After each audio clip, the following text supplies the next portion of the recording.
Malayalam film रेखा चित्रम की शुरुआत होती है दो दोस्तों के साथ। एक दोस्त दूसरे को बताता है, तुझे पता है मेरे पिताजी फिल्मों में काम करते हैं, लेकिन दूसरे दोस्त को अच्छे से मालूम है कि उसके पिताजी फिल्मों में काम नहीं करते। फिर भी वो पूछता है, तुझे कैसे पता? तब पहला दोस्त बताता है, कल रात मैंने अपने पापा को एक्टिंग करते हुए देखा। जब रात को घर में अकेला था और बाहर बहुत तेज बारिश हो रही थी, तब मेरे पापा और 4 लोग मिलके किसी को चटाई में लपेट कर ले जा रहे थे। अब ये सीन था 1985 का। इसके बाद कहानी प्रेजेंट में आती है, जहां हमें दिखाई देते हैं सब इंस्पेक्टर विवेक, जो करंटली गैम्बलिंग चार्जेस के लिए सस्पेंडेड है। अब वो अपने पिताजी के साथ घर पे ही रह रहा है। उसकी एक गर्लफ्रेंड भी है जो जर्नलिस्ट है। फिर कहानी में रंजन नाम का एक आदमी इंट्रोड्यूस होता है।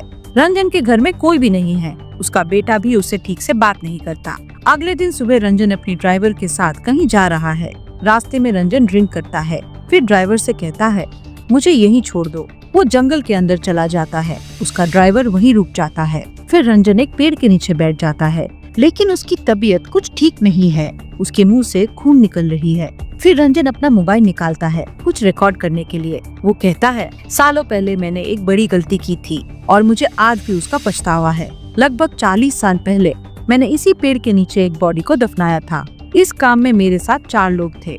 एक था विंसेंट, दूसरा फ्रांसिस और एक और आदमी भी था, लेकिन मैं उसके बारे में अभी कुछ नहीं बताऊंगा। हम चारों ने उसकी बॉडी को यहीं दफनाया था। मुझे लगता था किसी न किसी को जरूर पता चलेगा, लेकिन किसी को भी आज तक कुछ भी पता नहीं चला। हमने जिसे दफनाया था वो 18-20 साल की लड़की थी, जिसके सपने मुझे आज भी आते हैं। इस सच का बाहर आना बहुत जरूरी है और इसीलिए मैं ये वीडियो रिकॉर्ड करके आपको ये बताना चाहता हूँ। अब रंजन का ड्राइवर जो गाड़ी के पास इंतजार कर रहा था, उसे अचानक एक गोली की आवाज सुनाई देती है। वो जल्दी से वहाँ पहुँचता है तो देखता है कि रंजन ने खुद को गोली मार लिया है। थोड़ी ही देर में पुलिस वहाँ पहुँच जाती है। क्योंकि विवेक का पुलिस स्टेशन सबसे पास था, तो विवेक भी तुरंत साइट पर पहुँच जाता है। थोड़ी देर बाद सारे बड़े ऑफिसर्स भी आ जाते हैं। उनके पास सिर्फ एक ही सबूत है, रंजन का मोबाइल। उस वीडियो में रंजन ने बताया है कि जिस जगह पर वो बैठा है वहीं उन्होंने उस लड़की की बॉडी को दफनाया था। अब सीनियर ऑफिसर विवेक से कहता है कि अगर यहाँ खुदाई के वक्त उस लड़की का स्केलेटन मिलता है तो ये एक हाई प्रोफाइल केस बन जाएगा और जब लोगों को इसके बारे में पता चलेगा तो पूरे देश में ये केस आग की तरह फैलेगी। दूसरी ओर विंसेंट आज एक मशहूर बिजनेसमैन है और अपनी बीमार बीवी एलिस का टेक केयर करता है। विंसेंट बहुत टेंशन में है क्योंकि रंजन ने अपने वीडियो में विंसेंट और फ्रांसिस का नाम लिया था। वो अपने लॉयर जेकब से भी बात करता है, जैसे कि उसे पहले से सब कुछ पता हो।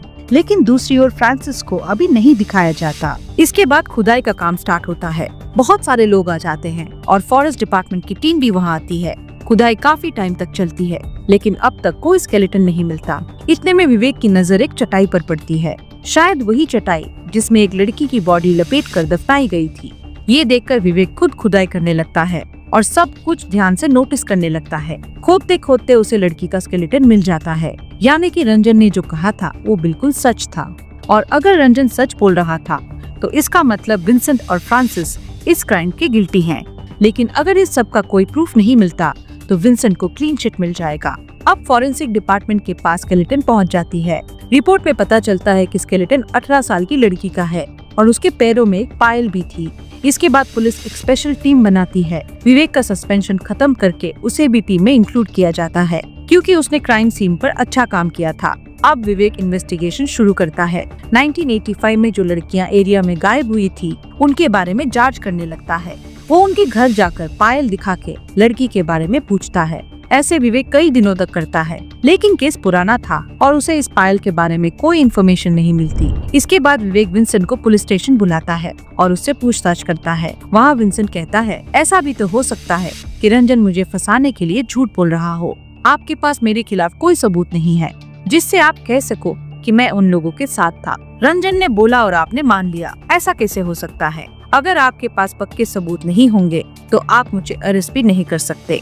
विंसेंट मीडिया के पास भी कह देता है कि पुलिस उसे फंसाने की कोशिश कर रहा है। अब तक विवेक सिर्फ उन लड़कियों की इन्वेस्टिगेशन कर रहा था जो 1985 में मारे गए थे, लेकिन अब वो उन केसेस की भी इन्वेस्टिगेशन करना चाहता है जो तब गायब हुए थे। इसी प्रोसेस में विवेक को चंद्रा नाम का एक आदमी के बारे में पता चलता है, जिसका कनेक्शन सिनेमा इंडस्ट्री से था।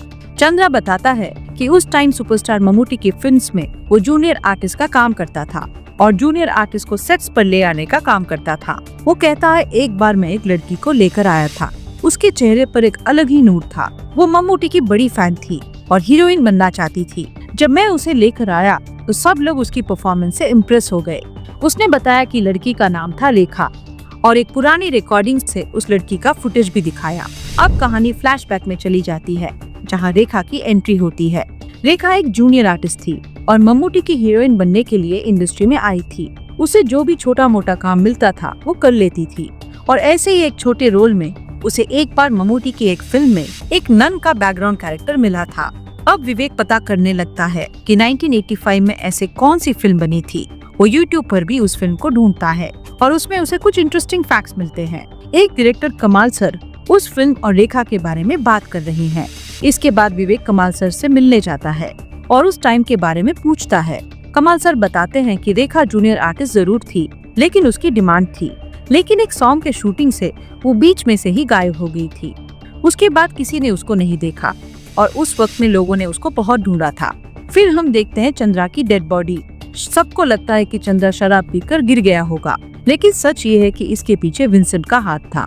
फिर खबर आती है कि अब इन्वेस्टिगेशन विवेक और उसकी टीम नहीं बल्कि सीबीआई करेगी, जिसे लीड करेंगे सीबीआई ऑफिसर मुरली और उसका टीम। साथ ही विवेक को इस केस से हटा दिया जाता है। अब उसे ट्रैफिक कंट्रोल करने के लिए भेज दिया जाता है। इसी ट्रैफिक में विवेक विंसेंट को जाते हुए देखता है और उसे पक्का यकीन था कि ये सब कुछ विंसेंट नहीं करवाया था। विवेक अब एक फॉरेंसिक डॉक्टर से मिलने जाता है, लेकिन तभी सीबीआई ऑफिसर मुरली वहाँ आ जाता है। दरअसल मुरली एक करप्ट ऑफिसर है और ये बात फॉरेंसिक डॉक्टर अच्छी तरह से जानता है। इसीलिए वो विवेक से कहता है कि अगर इस केस को सॉल्व करना है तो ये काम तुम्हें ही करना होगा, क्योंकि इन लोगों के बस की बात नहीं है। अगले दिन विवेक के पास कमाल सर का दोबारा कॉल आता है और वो उसे एक यूट्यूब चैनल के बारे में बताता है। उस आदमी का नाम है मयप्पन, जो तब के जमाने में फिल्म स्टार्स के इंटरव्यूज लिया करता था। इसके बाद विवेक मयप्पन से मिलता है और उससे सारी इन्फॉर्मेशन लेने लगता है। मयप्पन बताता है, मैं उस वक्त इतना बड़ा रिपोर्टर था कि मम्मूटी भी मेरे सवालों का जवाब नहीं दे पाता था, लेकिन उसी वक्त मेरे फोटोग्राफर ने एक फोटो ली थी और उस फोटो के बैकग्राउंड में मैंने रेखा को देखा था। जब विवेक ने वो फोटो देखा तो उसने नोटिस किया कि रेखा ने नन का कॉस्ट्यूम पहना हुआ है, लेकिन फोटो में वो एक रियल नन का कॉस्ट्यूम लग रहा था। अब विवेक पास के चर्च में सिस्टर स्टेफनी से मिलने जाता है। वहाँ सिस्टर स्टेफनी विवेक को रेखा के बारे में सब कुछ बताती है। वो कहती है, मैं रेखा को बहुत अच्छी तरीके से जानती थी। स्टेफनी बताती है कि वो पास के चर्च में नन थी और उसके बगल वाले चर्च में एक फिल्म की शूटिंग होने वाली थी, जिसमें मम्मूटी लीड रोल में थे। वहीं पे उन्होंने पहली बार रेखा को देखा था, जो नन के कॉस्ट्यूम में थी और वो भी मम्मूटी की बड़ी फैन थी। जब मम्मूटी चर्च में आए तो सभी लोग उससे मिलने के लिए भागने लगे। इसी दौरान रेखा की ड्रेस फट गई और ड्रेस रिपेयर करवाने वो टेलर के पास गई, लेकिन टेलर ने मना कर दिया। रेखा कंफ्यूज थी कि अब वो क्या करे। फिर वो सिस्टर स्टेफनी के पास आती है और सारी बात बताती है। तो सिस्टर स्टेफनी कहती है, कोई बात नहीं, मैं तुम्हें एक नई ड्रेस दे दूंगी, लेकिन बदले में तुम्हें मेरा एक काम करना पड़ेगा। वो कहती है कि अगर तुम मुझे कल मम्मूटी से मिला दो तो मैं तुम्हें एक नई ड्रेस दे दूंगी। रेखा ये बात मान जाती है। अगले दिन जब स्टेफनी रेखा से मिलने आती है तो रेखा कहती है कि अभी मम्मूटी सर शूटिंग में बिजी है, उसके बाद लंच करेंगे। तो स्टेफनी कहती है, मैं बिल्कुल फ्री हूँ, मैं उनसे कभी भी मिल सकती हूँ। लेकिन फाइनली रेखा उससे सच बता देती है कि मैं एक जूनियर आर्टिस्ट हूँ और मेरा खुद का भी मम्मूटी सर से मिलना नहीं होता और मैंने सिर्फ ड्रेस के लिए तुमसे झूठ बोला था। लेकिन सिस्टर स्टेफनी को बिल्कुल बुरा नहीं लगता, बल्कि वो दोनों अच्छी दोस्त बन जाती है और दोनों ही मम्मूटी से मिलने के लिए इंतजार करने लगती है। फिर एक रिकॉर्डिंग के दौरान रेखा को सच में मम्मूटी के एक फिल्म में छोटा सा रोल मिलता है, लेकिन तभी बहुत जोर से बारिश शुरू हो जाती है।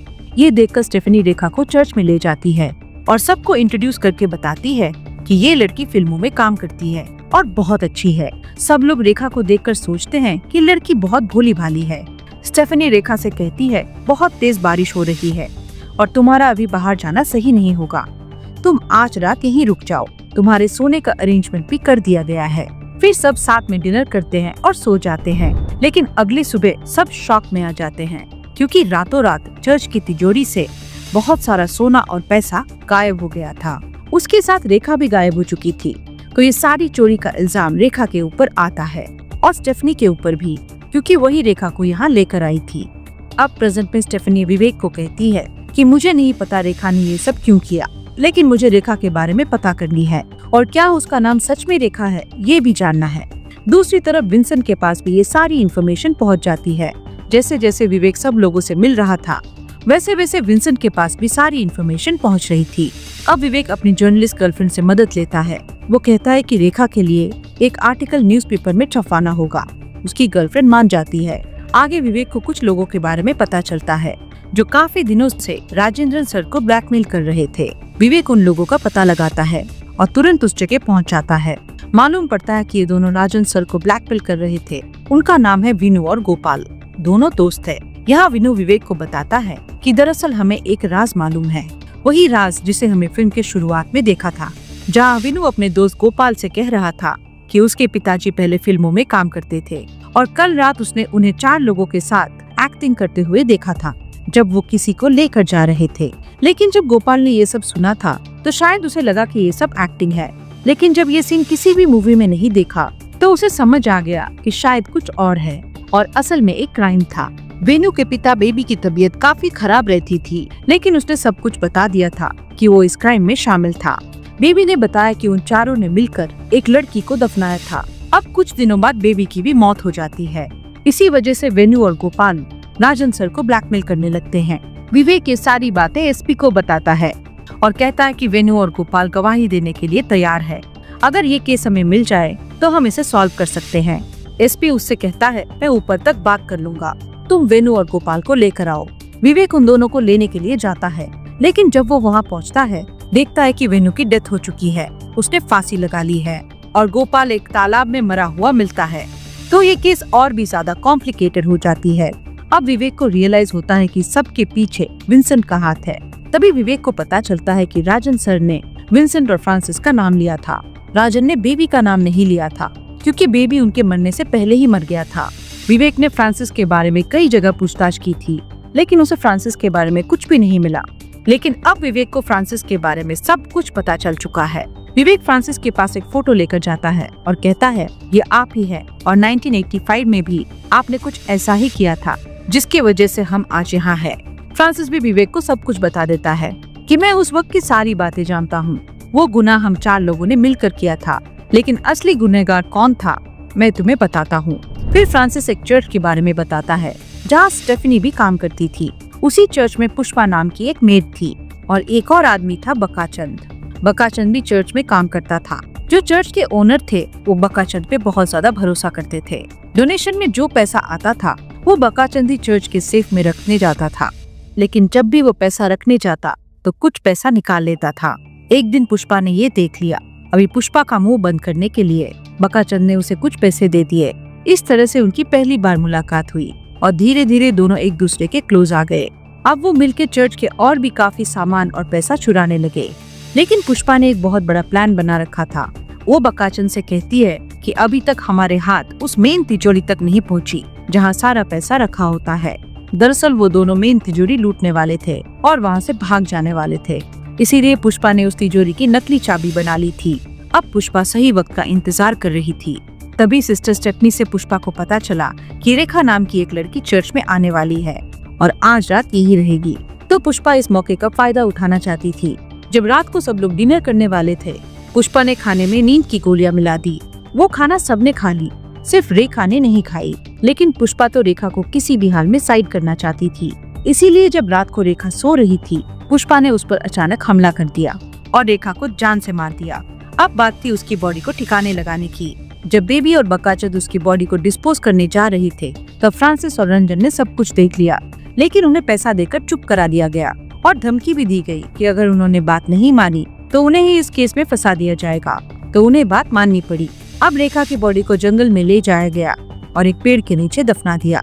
अब हम देखते हैं कि विंसेंट की वाइफ एलिस हॉस्पिटल में एडमिटेड है। हॉस्पिटल में एलिस के पास कुछ फ्लावर्स आते हैं जिनके ऊपर लिखा होता है गेट वेल सून पुष्पम। मतलब एलिस और कोई नहीं बल्कि पुष्पा है। और बकाचंद और पुष्पा दोनों भाग चुके हैं। रेखा की बॉडी भी दफना दी गई है। तो सबको लगा कि रेखा ने ही पैसे चुराए हैं। ये सारी बातें विवेक अपने ऑफिसर को बताता है कि एलिस और विंसेंट का असली नाम बकाचंद और पुष्पा है और इन दोनों ने मिलकर ही रेखा को मारा था और चर्च के सारे पैसे भी लूट लिए थे। लेकिन सबसे बड़ी प्रॉब्लम ये थी कि वो स्केलेटन रेखा का ही है। ये बात अब तक प्रूव नहीं हो पाई थी। अगर ये प्रूव हो जाती है कि स्केलेटन रेखा का है, तभी वो विंसेंट और एलिस को अरेस्ट कर सकते हैं। इससे पहले कि विवेक कुछ कर पाता, अचानक उसका एक ट्रक के साथ एक्सीडेंट हो जाता है और ये एक्सीडेंट एक्चुअली विंसेंट ने ही प्लान किया था। विवेक बच जाता है बट उसको ग्रेव इंजरीज हो जाती है। अब तक विवेक की गर्लफ्रेंड ने वो आर्टिकल भी पब्लिश कर दिया था और आर्टिकल के छपने के बाद जगदीश नाम का एक एक्टर का फोन विवेक की गर्लफ्रेंड के पास आता है। विवेक और उसकी गर्लफ्रेंड जगदीश से मिलने जाते हैं, जो बताता है कि उस वक्त मैं अपनी पहली फिल्म कर रहा था और मैं एक स्ट्रगलिंग एक्टर था। तभी मुझे रेखा का पहला लेटर मिला था जिसमें उसने मेरी काम की तारीफ की थी। बदले में मैंने भी उसे थैंक यू लेटर लिखा। ऐसा करते करते रेखा के बहुत सारे लेटर्स मेरे पास आने लगे। उनमें वो मुझे भाई कहती थी और मैं उसे बहन कहता था। तो रेखा जो लेटर भेजा करती थी उस पर एड्रेस कन्याकुमारी का था। ये सुनते ही विवेक तुरंत कन्याकुमारी पहुंचता है और रेखा की बहन से मिलता है। फिर कहानी 1984 की फ्लैशबैक में चली जाती है, जब उनका परिवार नया नया कन्याकुमारी आया था। रेखा को फिल्मों का बहुत शौक था। वो दिन भर फिल्में देखा करती थी। तभी उसने जगदीश नाम के एक्टर को लेटर लिखा। जब उसका रिप्लाई आया तो ये लेटर उसके पापा को मिल गया। गुस्से में उसने रेखा को थप्पड़ मार दी। रेखा गुस्सा होकर घर छोड़कर चली गई और उस दिन के बाद कभी वापस नहीं आई। उसका कोई पता नहीं चला। उसके पिता ने उसे ढूंढने की कई बार कोशिश की, लेकिन रेखा नहीं मिली। अब विवेक ने उसकी बहन को वो पायल दिखाई और उसकी बहन ने कंफर्म किया कि ये रेखा की ही है। दूसरी तरफ एलिस यानी पुष्पा का राज खुल गया था और वो शॉक में आकर अपनी जान दे देती है। अगले दिन सुबह ऑफिसर विंसेंट यानी बकाचंद के घर पहुंच जाता है उसको अरेस्ट करने के लिए, क्योंकि अब सब कुछ सामने आ चुका था। अब सबको पता चल गया था कि इन सब के पीछे विंसेंट ही है और सबूत भी उसके खिलाफ ही थे। कुछ स्केलेटन्स फोरेंसिक डिपार्टमेंट ने प्रिजर्व कर लिए थे, इसीलिए रेखा की अस्थियां दोबारा दफन की गई। आखिर में विवेक रेखा की बहन के पास जाता है और कहता है मेरे पास रेखा की एक अमानत है, वो उसे दे देता हूँ। वो एक ममूटी की फोटो होती है जिसके पीछे ममूटी का ऑटोग्राफ भी होता है और इसी के साथ फिल्म की कहानी खत्म होती है। वीडियो अच्छा लगा तो इसे लाइक कीजिए and please consider subscribing to the channel. मिलते हैं अगले वीडियो में। नमस्कार।